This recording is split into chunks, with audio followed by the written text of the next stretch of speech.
அது நடக்காது என்ற காரணத்தினாலும் ஆளுநர் உரையை வாசித்தால் இந்த திராவிட மாடல் ஆட்சியினுடைய சாதனைகளை வரிசையாக அடுக்க வேண்டிய சூழல் வரும் என்ற காரணத்தினால் இந்த அரசினுடைய சாதனைகளை மக்களிடத்தில் கொண்டு சேர்க்கக்கூடாது என்கின்ற எண்ணத்தினாலும் தான் அவர் இன்றைக்கு அப்படி நடந்து கொண்டார்.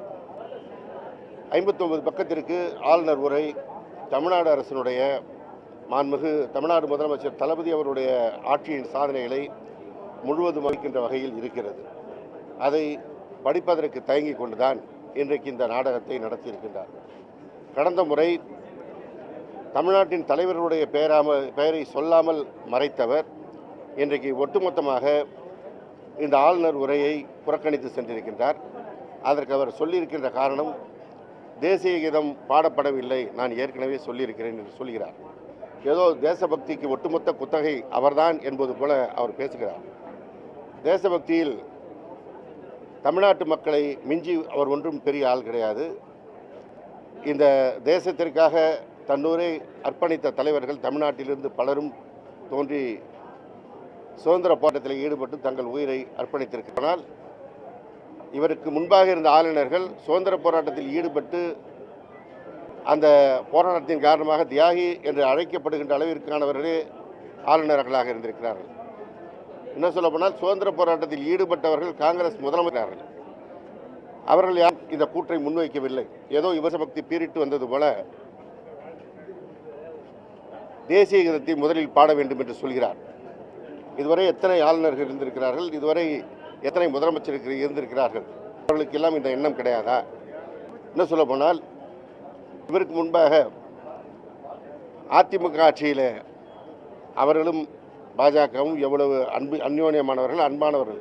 ஆனால் அவர்களும் தமிழ்தாய் வாழ்த்தை முதன்மையாக பாடிவிட்டு தான் அவை முடிகின்ற பொழுது தேசிய கீதத்தை பாடுவது இயல்பாக இருந்தது. இன்றைக்கும் அப்படித்தான்.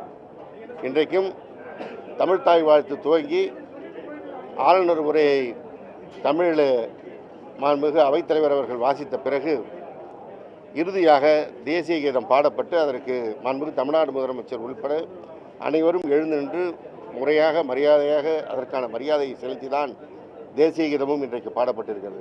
எனவே தேசிய கீதத்திற்கு எந்த விதத்திலும் தமிழ்நாட்டு மக்கள் ஒரு அவமரியாதை செய்பவர்கள் கிடையாது. தமிழ்நாடு சட்டப்பேரவை அவமரியாதை செய்பவர்கள் கிடையாது. எனவே இந்த தவறான வாதத்தை வைத்து ஒரு நாடகத்தை நடத்துவதற்கு முன்வந்த ஆளுநரை இதற்காக அவர் வருத்தம் தெரிவிக்க வேண்டும் என்று நான் இந்த நேரத்தில் தெரிவித்துக் கொள்கிறேன். ஏற்கனவே அவருடைய நடவடிக்கைகள் தமிழ்நாட்டு மக்களால் அவர் புறந்தள்ளப்பட்டு கொண்டிருக்கின்றார்.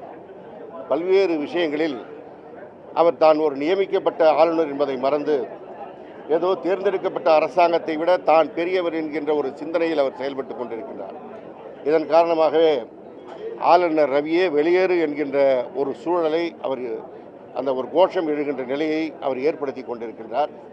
எனவே அவர் இன்றைக்கு இந்த அவையை அவமதித்ததை முன்னிட்டு மன்னிப்பு கேட்க வேண்டும். இந்த திராவிட முன்னேற்ற கழகத்தை பொறுத்தவரை தேசபக்தியில் இவர்களுக்கெல்லாம் ஒன்று குறைந்தவர்கள் கிடையாது.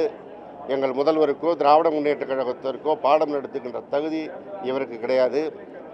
சீன போர் துவங்கி சமீபத்தில் நடந்த கார்கில் போர் வரை திராவிட முன்னேற்ற கழகம் தனிப்பட்ட முறையில் அதற்கான நிதி வழங்கியதாக இருந்தாலும் அரசின் சார்பாக வழங்கியதாக இருந்தாலும் மற்ற மாநிலங்களை விட விஞ்சுகின்ற அளவிற்கு தான் தன்னுடைய பங்கை ஆற்றி வந்திருக்கின்றது. இன்றைய ஆளுநர் உரை முடிவில் கூட வாழ்க பாரத மணி நாடு என்று தான் முடித்திருக்கின்றோம்.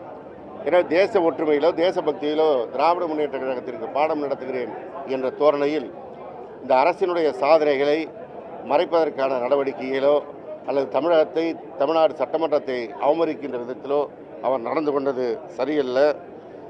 இந்த அவருடைய ஒரே நோக்கம் தமிழ்நாடு அரசினுடைய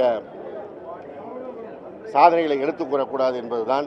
இன்னும் சொல்லப்போனால் தேசிய கீதத்தை அவமதித்ததே இந்த ஆளுநர் ரவிதான். தேசிய கீதம் பாடுகின்ற வரை இருக்காமல் உடனடியாக அவர் வெளிநடப்பு செய்கிறார். கடந்த ஆண்டும் இதே சூழல்தான். ஆளுநர் உரையிலே பல்வேறு திருத்தங்களை செய்து அந்த அறிக்கையை வாசித்தார். அதற்கு பிறகு தேசிய கீதம் பாடுகின்ற அளவிற்கு கூட காத்திருக்காமல் தேசிய கீதத்தை புறக்கணித்து கடந்த முறையும் வெளிநடப்பு செய்தார். எனவே 2 முறை அவர்தான் தேசிய கீதத்தை புறக்கணித்து வெளிநடப்பு செய்திருக்கிறார். எனவே அதற்காக அவர்தான் வருத்தம் தெரிவிக்க வேண்டும் என்பதை இந்த நேரத்தில் நான் பதிவு செய்ய விரும்புகிறேன். வேறு எதுவும் உள்நோக்கம் தேசிய மட்டுமே காரணமாக வேறு ஏதாவது உள்நோக்கம்? வேறு உள்நோக்கம்னா அவருடைய நடவடிக்கை ஒட்டுமொத்தமாக தவறான ஒரு நடவடிக்கை என்பது நாடு அறியும், நாட்டு மக்கள் அறிவார்கள். அதையெல்லாம் மறைக்கின்ற விதமாகத்தான் அங்கே இருந்து உரையாற்றுவதற்கு அவர் விரும்பாமல் தான் வெளியேறி இருக்கின்றார். அவர் பதவி காலம் முடிஞ்ச பிறகு இந்த தொடர்ச்சியாக நீட்டிக்கிட்டு இருக்கிறார். அது அவரே அவமானப்படணும்.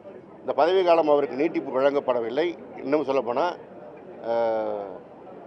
ஒரு பாமர மொழியில் சொன்னால் அந்த பதவியில் நீடிப்பதற்கு ஒன்றிய அரசோ பிரதமரோ குடியரசுத் தலைவரோ தக்க கூறாமல் இந்த பதவியில் அவர் ஒட்டி கொண்டிருக்கின்றார்.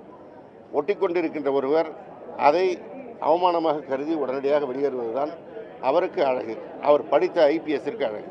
சார் அவரே விட்டு ராஜினாமா பண்ணி போகணும்னு எதிர்பார்க்குறீங்க? கண்டிப்பாக. ஏன்னா இவர் வெளியில் போகணும்னு நினச்சி தான் ஒன்றிய அரசு இருக்குது போல இருக்கு, ஒன்றிய அரசை ஆளுகின்ற பாஜக இருக்கிறது போல இருக்கு. ஆனால் அதை எதிர்கொள்ளாமல் இந்த பதவியிலே ஒட்டி கொண்டு களத்தை ஓட்டி கொண்டிருக்கிறார். அது ஒன்றிய அரசு விரும்புவதனால தான் அங்கே தொடர்றாரா சார்? இல்லை ஒன்றிய அரசில் பல்வேறு கருத்துக்கள் இருக்குது. இவருக்கு ஒரு ஆதரவு இருக்கலாம், இவருக்கு எதிரும் இருக்கலாம். ஆனால் இவருக்கான பதவி நீட்டிப்பு வழங்கவில்லை என்பதுதான் முக்கிய செய்தி. உடனுக்குடன் செய்திகளை தெரிந்து கொள்ள சன் நியூஸ் பெல் ஐகானை கிளிக் பண்ணுங்க.